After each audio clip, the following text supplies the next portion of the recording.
So guys, I have a Ford Explorer 2015. It's a cylinder pipe injector circuit open. There's an engine vibration. That's engine light.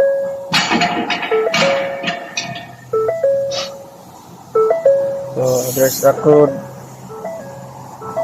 Cylinder pipe injector circuit open. The switch off.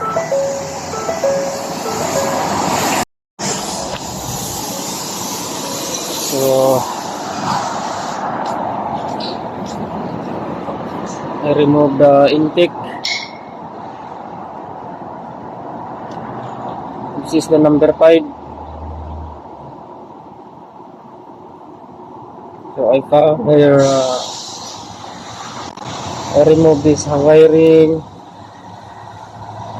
I found here there's a one wire is cut.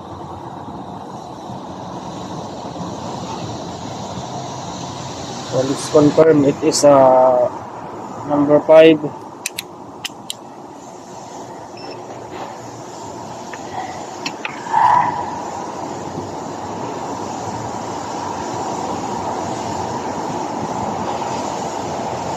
Just use the multimeter.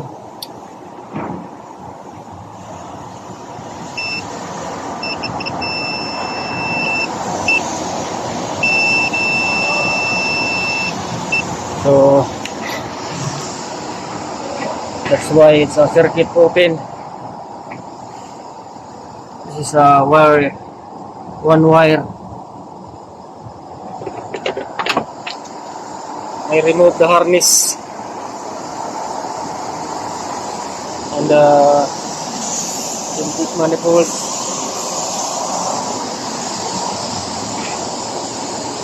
And this is the number 5.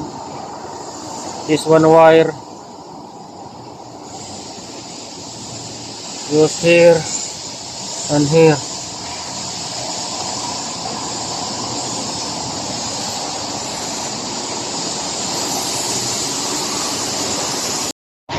So guys, I put an soldering iron.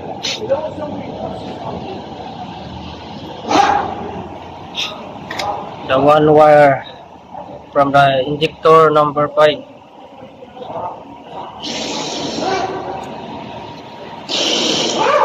So after put a soldering, just put a tape, electrical tape, and it's back. So guys, after I put it back, all the intake and the wiring, put an electrical tape, and now it start the car.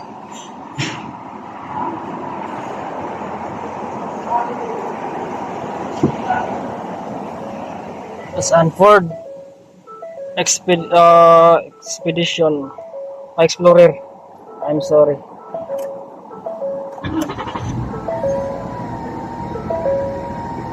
So now it's good. The vibration is no vibration now. Let's see the engine.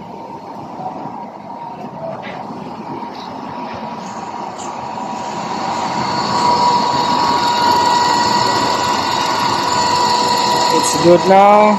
There's no vibration.